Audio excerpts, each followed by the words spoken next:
അതിഥി തൊഴിലാളി. കാരണം അന്നത്തെ ഒരു അതിഥി തൊഴിലാളി ഐക്യമുള്ള ഒരു ഭാഗം. പക്ഷെ അവർക്ക് അവരുടെ ആ സ്വത്വം നഷ്ടപ്പെടുന്നതാണ്. കാരണം അതിൽ നിന്നാണ് നമ്മുടെ അത്ഭുതപ്പെടുത്തിക്കൊണ്ട് വിവരിക്കുന്നുണ്ട്. വെള്ളാളിൽ നിന്നാണ് ഇവിടെ ഇതര സമുദായങ്ങൾ ഉണ്ടായിട്ടുള്ളത്. കൈമളാകട്ടെ, നായരാകട്ടെ, ആരോടട്ടെ. ഗുഡ്നൈറ്റ് സമുദായം എന്ന് പറഞ്ഞാൽ അതിൻ്റെ DNA പരിശോധിച്ചാൽ വെള്ളാള പാരമ്പര്യം, വെള്ളാള എന്താ പറയുന്ന ഒരു മണം നമുക്കുണ്ട് എന്നുള്ളതാണ് ശ്രീനാഥൻ. അത് വെള്ളാളത്ത് മാത്രമല്ല, ശ്രീനാഥ് പൊതുവെ കടത്തി പിന്നീട് പറയുന്നുണ്ട് ഈ മംഗളത്ത് കുട്ടനാട് തിരുവല്ല മേഖലയിലെ പല മലയാള ബ്രാഹ്മണ കുടുംബങ്ങളുടെയും DNA പരിശോധിച്ചാൽ അവിടെ കർണാടക കുടുംബങ്ങളുടെ പാരമ്പര്യം ഉണ്ടെന്ന് അദ്ദേഹം പറയുന്നു.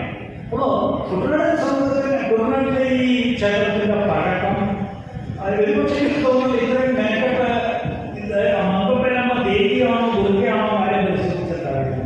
ഞാൻ ശ്രീനാഥോട് അമ്മ ദേവിയും ദുർഗ ഒരു ജാതി നാമമായിട്ട് പിന്നീട് മാറി. പക്ഷേ അത് ആരംഭത്തിൽ അതെന്താണ്, ഒരു തൊഴിൽ ജാതിയുടെ പേരായിരുന്നു. ആരാണ് ഈ വെള്ളാളർ നെൽകൃഷിക്കാർ?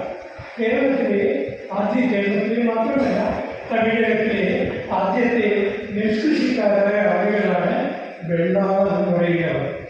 ആ വെള്ളാളർ ആണ് ഈ പാടങ്ങളൊക്കെ വികസിപ്പിക്കുന്നത്.